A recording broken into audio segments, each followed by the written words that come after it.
Gaining true understanding of what our customers really care about, not just what they need, can be hard, especially in the beginning. Then, once we do know what they truly want, getting our team to focus on the actions that deliver that experience is a whole new challenge.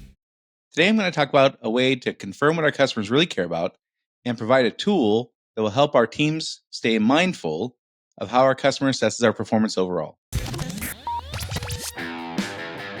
Running a service business can be hard.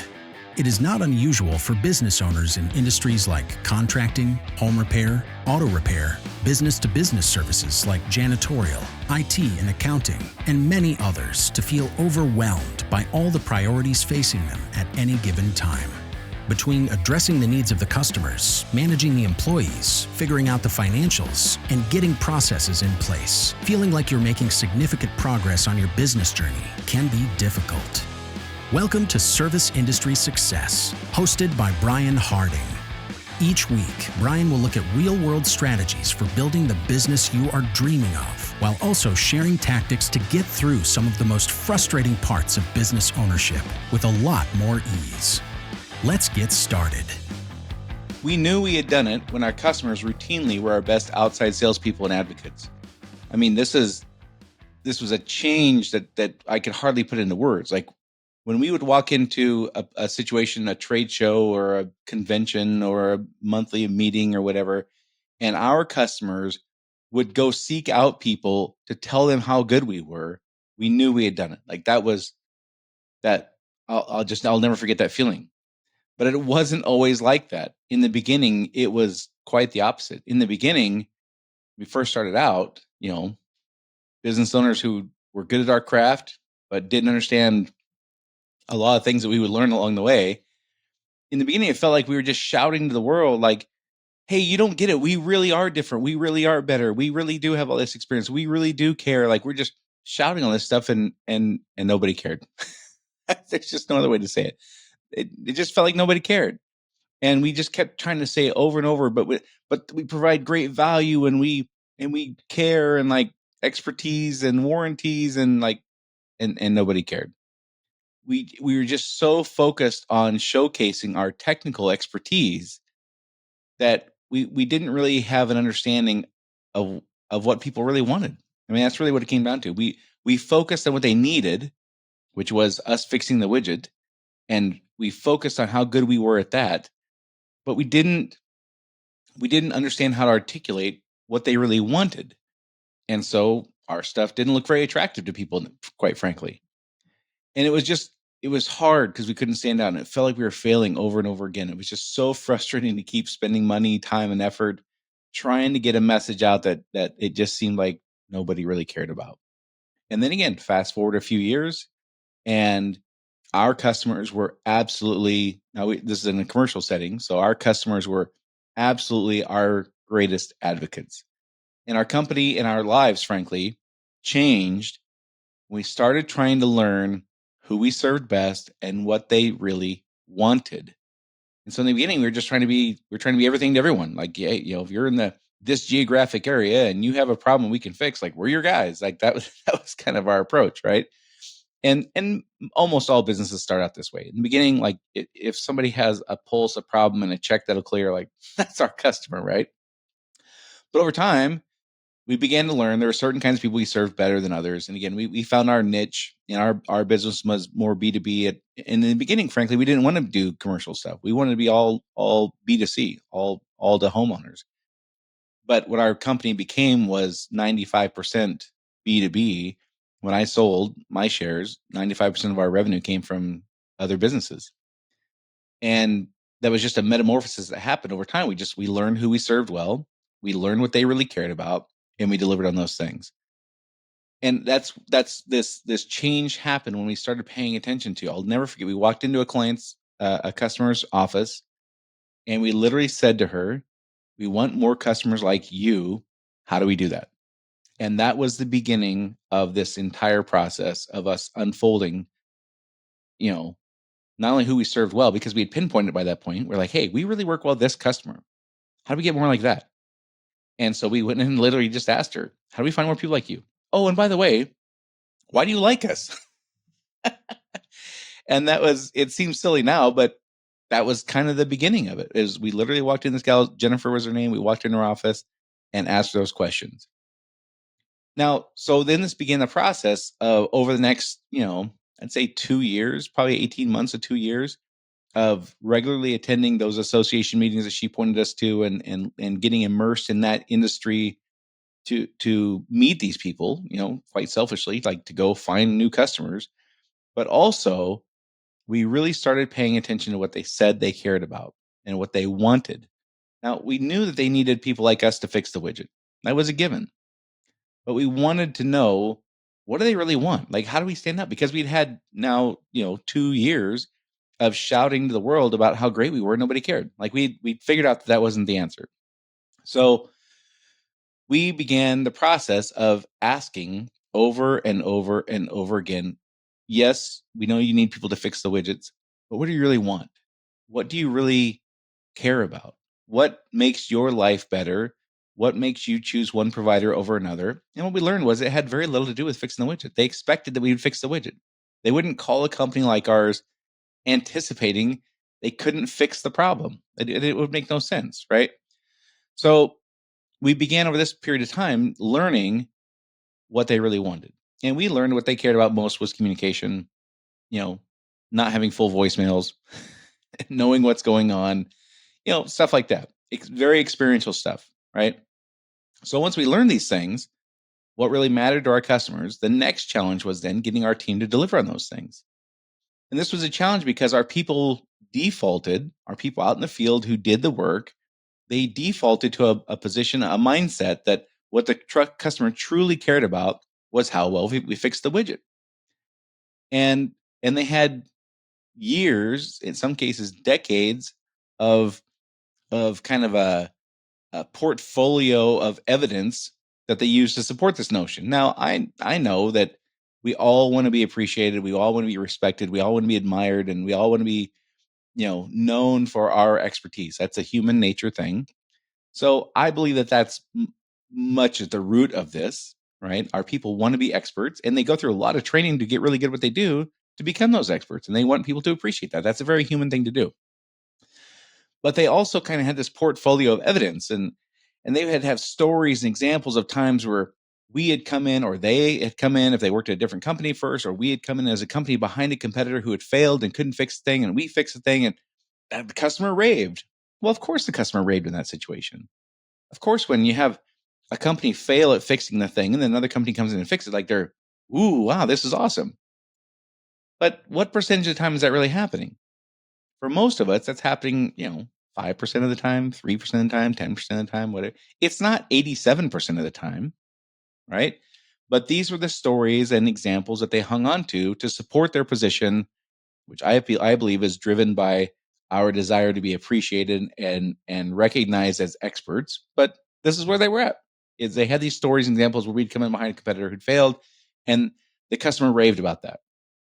They had instances of customers who were exceptionally inquisitive of the technical work we did. Like, yeah, but what about the guy who's always asking questions about how you do this and how you do that and what goes where and why does this piece have to be there? And like they had those kinds of things too. But again, I knew as the business owner and a person who'd been in the industry in a sales role and different leadership roles and things like that, I knew that those were the minority of instances.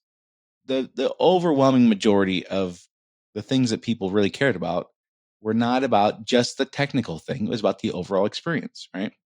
So how do we overcome this?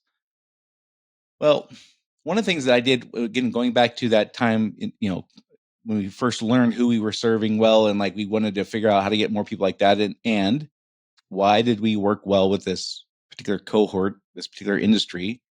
When I started going to those meetings, I started meeting these people. I listened very carefully to the specific words our customers used and the order in which they used them.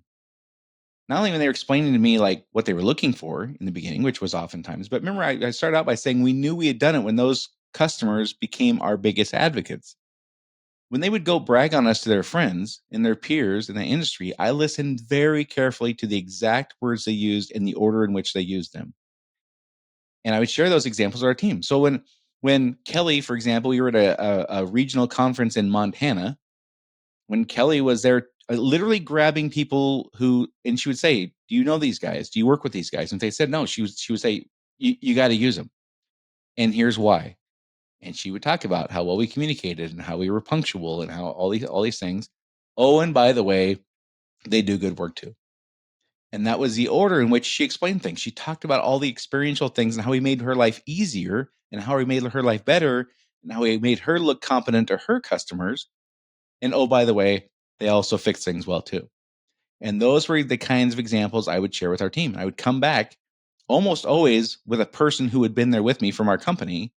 And I would say, "John, you were there. What did she say?" And John would say, repeat what she did. So it wasn't just like they wouldn't have the perception I was just like making this stuff up. I had evidence to support my position, so to speak. And I would say, "John, and what was the first thing she talked about?" And John would have heard her. And John would say, "Well, she talked about how well we communicated." Okay. "And when did she talk about how well we got to how well we fixed the widgets?" And sometimes John's answer would be, "She didn't mention that at all." Or it might be, "Well, that was the last thing she said."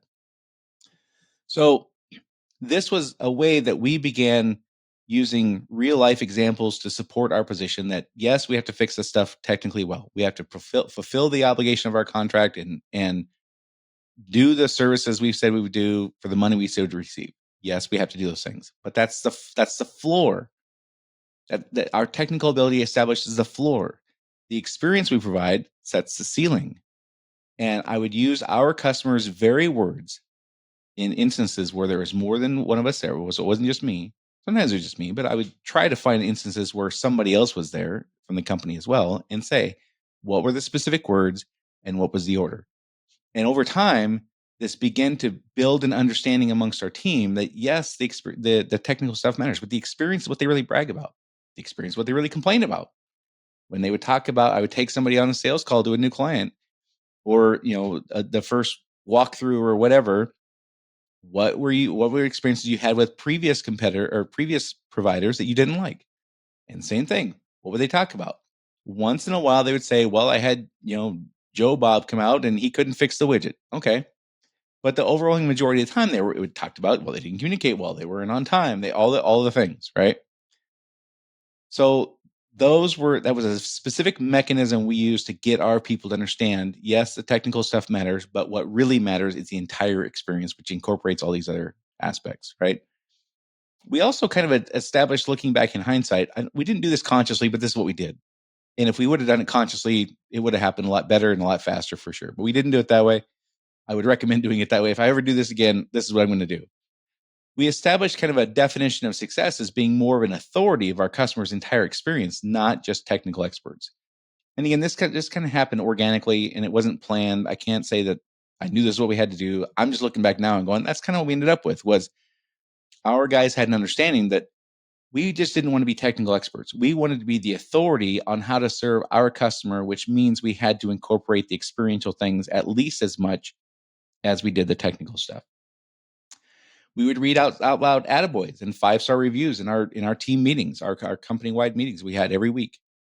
Every time we got a positive review or an attaboy, a customer would send an email to our leadership team. "Hey, just want you to know Johnny did a great job, and here's why. Blah blah blah. Here's what he helped me with." We read every one of those things in our group meetings, and we pointed out, as we did with the other things that like Kelly bragging about us in Montana, we pointed out in those 5-star reviews and attaboys we got that almost exclusively those kudos came from delivering what the customer wanted. Rarely we did, we got some, but rarely did we get the ones on how they fixed this, super complicated technical problem. It was almost always Johnny went above and beyond because of this and did this, right? It was rarely about how well we fixed the widget. So again, this was supporting the idea over time that the customers really care about the experiential things, not just the technical things. And the experiential stuff includes the technical stuff, but the inverse is not true. And so these are the specific things we did to get our team to have a real belief, not just like, oh yeah, I heard the boss say this, but have a belief that what the customers really cared about were the experience and the things that they wanted, not the technical stuff and the things that they needed. And so, looking at how to do this now, right? Again, going back to my example of Kelly, what did she brag about us in Montana? what were the first things she mentioned was always the experiential stuff. Of course, she got to the part about us being technically good. And now I'm going through a process, like right now today, as I'm recording this, I'm getting ready to go do a keynote and a few classes for a conference that's coming up. And so for this industry that I'm doing the keynote for, it's called NAURA. It's the National On-Site Wastewater Removal Association. It's basically the National Association for Septic Providers. And so what I've been doing is looking at their 5-star reviews. And I just went on Google and I said, septic company near me, and 20 companies come up, and I started reading reviews. And what do you know? 80% of those reviews are about the experience. And here's kind of the criteria I look at. Again, I believe that the things that are the most important people, if you ask me a question, the most important thing is the thing they'll say first. So as I'm reading these reviews, I'm noticing there, and I'm specifically looking at 5-star reviews. What are the things that are so great that would get the customer to write a 5-star review, and weighting more heavily the things they say first, not the things they say later. So if they leave a 4-sentence review, I believe the first sentence carries more weight than the fourth sentence, because I believe people generally say the things first that matter the most. So using that logic, as I'm reading 5-star reviews for this industry, the septic industry, the overwhelming majority of 5-star reviews are about the experience. They were on time, they were punctual, they did what they said they would do. They were on, they finished with the scope within the time frame they gave, they communicated well, all those things. And towards the end, on the longer ones, you'll see, and they fixed the thing really well. And once in a while, you'll see one where they came out. I had Joe Bob come out, he couldn't fix it. I called, City Septic or whatever, and they did. Those do occur. There's no question about that, but they're not the majority. The majority of them are about the experience. And so what can we do?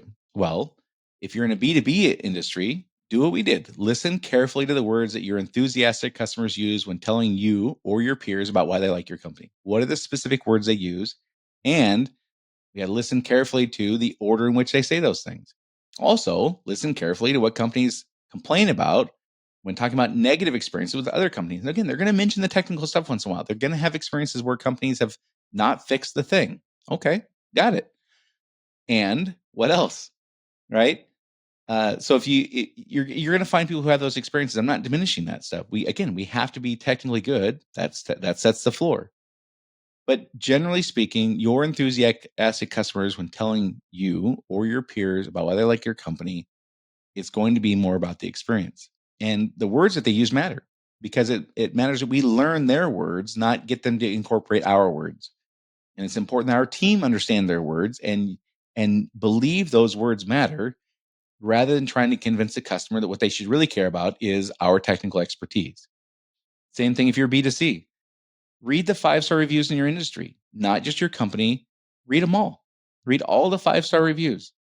And again, I would give more weight to the first part, because the thing they talk about first is most likely the most important.